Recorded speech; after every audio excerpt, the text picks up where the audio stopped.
Please stop scrolling if you or someone that you love wants top surgery. I got top surgery in August of 2022, so this year. And I don't regret top surgery, but I do regret who I got surgery with, and I need to talk about it. The reason it's so important that this is on TikTok is because so is she.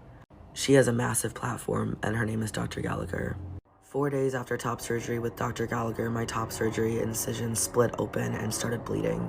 At first, she said that it was just bruising, and then when she saw me in person the day before I flew home, she said that it was fluid buildup and that it had to just bleed out on its own through the open wound.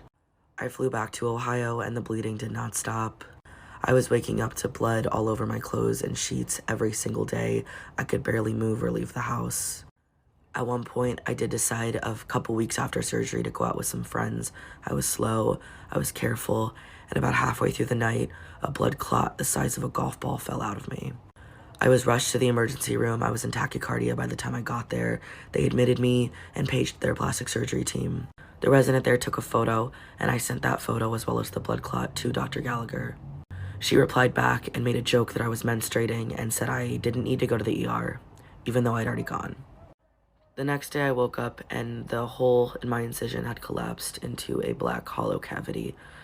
There was discolored tissue spilling out of it, and it looked like it was going to open more. There was also another hole farther back on the incision that was starting to rip. I took photos, graphic photos of my body, and I sent them to Gallagher in a panic.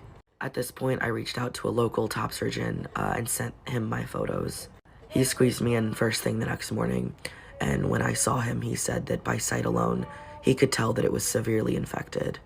He was really angry with Dr. Gallagher, and he told me that she didn't give a shit about me. He said I would need surgery that Friday, so 3 days later. When I got home from that appointment, I opened my email to see Dr. Gallagher's response, expecting her to urge me to go seek a second opinion given the complications that I was having, and instead she told me it was looking good and that it wasn't infected.